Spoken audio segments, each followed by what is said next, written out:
Assalamualaikum warahmatullahi wabarakatuh. Perkenalkan, nama saya Trinur Zulhadi dari kelas 3D. Pada kesempatan kali ini saya akan berbicara atau mengomentari mengenai dampak negatif atau efek dari penggunaan media kontras MRI berbahan gadolinium. Untuk sumber referensi artikel atau jurnalnya yaitu dengan judul Side Effects of Gadolinium MRI Contrast Agents atau efek samping dari agen kontras MRI gadolinium. Jurnalnya Pediatria e Medicina Rosina atau Pediatrics and Family Medicine. Untuk volume dan halaman, volume 16 nomor 1 halaman 49 sampai 52 tahun 2020 dengan penulis Ahmed Wosef, Marta Vilagran, Jacek Zekubiak, Jarek Wosik, Rafik M. Gobrial, dan Malgorzata Klok. Untuk perkenalan dulu, Magnetic Resonance Imaging atau MRI yang mengimplementasikan medan magnet statis 1,5-7 Tesla mengubah gradien medan magnet dan radiasi elektromagnetik radiofrekuensi atau RF untuk menghasilkan citra jaringan dan organ yang diinginkan, telah menjadi alat yang banyak digunakan untuk diagnosis klinis. Meskipun banyak penelitian menunjukkan sebaliknya, MRI umumnya diyakini sebagai teknik non-invasif dan non-destruktif tanpa efek samping berbahaya pada tubuh manusia. Untuk meningkatkan kontras dan meningkatkan kualitas citra MRI, biasanya menggunakan media kontras yang berbahan gadolinium yang disuntikkan secara intravena ke dalam tubuh pasien sebelum mengambil gambar. Gadolinium adalah salah satu elemen yang sangat paramagnetik di atas 20 derajat Celcius atau 68 derajat Fahrenheit. Sifat paramagnetik ini memungkinkan larutan kompleks gadolinium organik chelated untuk digunakan sebagai agen kontras untuk MRI. Meskipun ion yang ada dalam garam gadolinium yang larut dalam air beracun bagi sel dan jaringan mamalia, versi chelated dari gadolinium yang digunakan untuk MRI sampai saat ini diyakini jauh lebih tidak beracun karena seharusnya dibersihkan dari tubuh melalui ginjal dalam waktu 24 jam, yaitu sebelum pelepasan ion Gd3+ yang bersifat toksik. Namun dalam beberapa tahun terakhir, baik penelitian pada hewan dan analisis catatan klinis telah menunjukkan bahwa agen kontras berbasis gadolinium tidak hanya gagal dikeluarkan dengan cepat dari tubuh, tetapi juga beracun, terutama jika digunakan berulang kali untuk pemindaian MRI yang sering dilakukan. Kemudian dari artikel ini juga ada beberapa efek-efek yang terjadi pada penggunaan media kontras gadolinium. Yang pertama yaitu akumulasi gadolinium pada organ dan jaringan.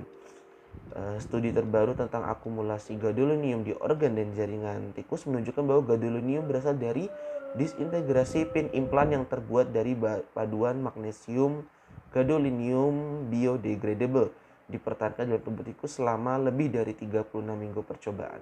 Yang mengejutkan, meskipun serum darah tidak menunjukkan akumulasi, gadolinium terakumulasi dalam rongga intramedula dan tulang kortikal dan mengganggu remodeling tulang.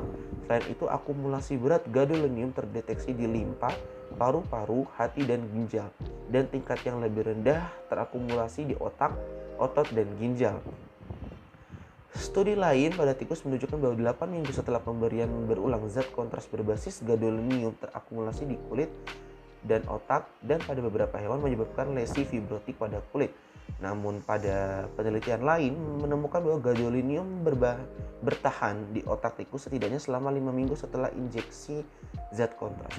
Pada manusia, akumulasi gadolinium di otak setelah pemberian berulang kontras MRI berbasis gadolinium terutama kuat di globus pallidus, sebuah struktur yang mengatur gerakan sukarela dan dentate nuclei atau kelompok neuron yang terletak di hemisfer cerebral. Meskipun signifikansi klinis atau efek samping jika ada gadolinium yang terakumulasi di otak saat ini tidak diketahui, International Society for Magnetic Resonance in Medicine telah mengeluarkan rekomendasi baru untuk aplikasi klinis dan penelitian dari agen kontras berbasis gadolinium. Ada juga laporan tentang akumulasi gadolinium di tulang. Para pasien yang menjalani operasi penggantian hip menunjukkan akumulasi gadolinium di tulang femoralis hingga 8 tahun setelah operasi. Kemudian yang selanjutnya dari artikel ini itu penyakit yang terkait dengan gadolinium. Kontras berbasis gadolinium telah dikaitkan dengan nefrotoksisitas dan fibrosis sistemik nefrogenik atau NSF dan fibrosis progresif berbagai organ dan kulit, terutama pada pasien dengan penyakit ginjal lanjut atau kronis atau CKD. Itu juga menunjukkan bahwa risiko pengembangan NSF meningkat dengan pemberian ganda atau dosis gadolinium yang lebih tinggi. Ada juga laporan neurotoksisitas gadolinium seperti perdarahan dan kerusakan korpus kalsum, mioklonus, ataksia, dan tremor pada tikus yang disuntik dengan zat kontras berbasis gadolinium. Pada manusia ada laporan ensefalopati berkembang setelah pemberian kontras MRI berbasis gadolinium. Injeksi agen kontras MRI berbasis gadolinium dapat juga menyebabkan toksisitas akut dan kerusakan segera setelah injeksi. Bertin dan kawan-kawan melaporkan insiden toksisitas paru, interstisial, dan perdarahan intraalveolar akut pada pasien yang disuntik dengan gadolinium. Kemudian efek gadolinium pada anak. Dari artikel ini juga, terutama yang harus diperhatikan adalah efek berbahaya dari agen kontras MRI berbasis gadolinium pada anak-anak. Pasien anak-anak, terutama anak-anak yang sangat muda, janin dan neonatus dengan fungsi ginjal yang belum matang, memiliki risiko lebih tinggi untuk mengembangkan fibrosis sistemik nefrogenik.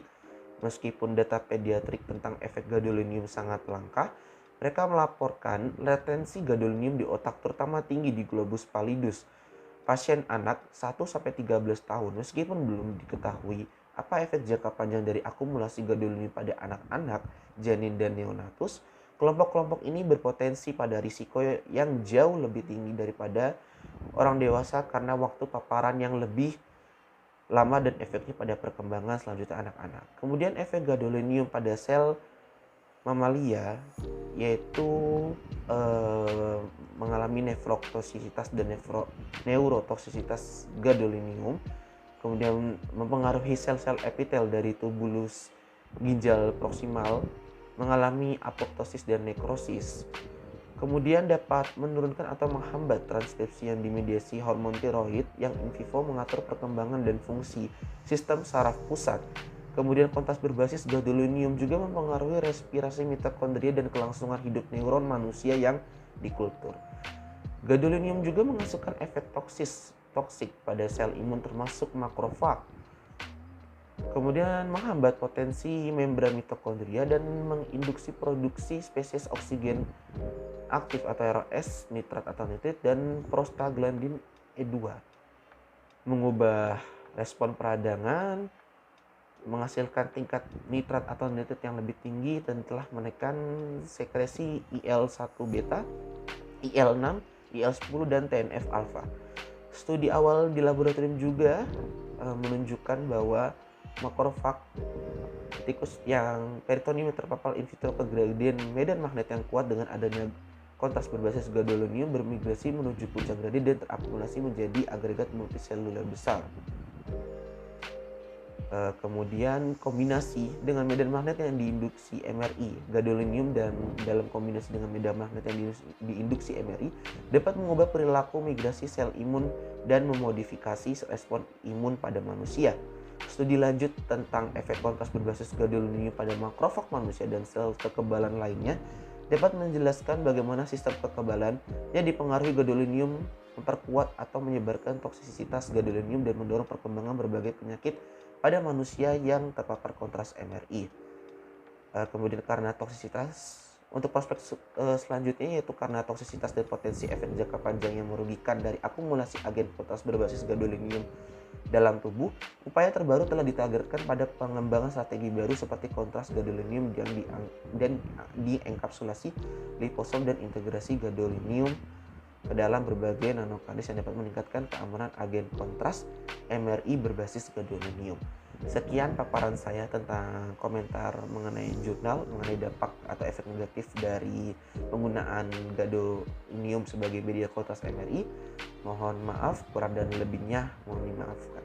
Sekian dan terima kasih. Wassalamualaikum warahmatullahi wabarakatuh.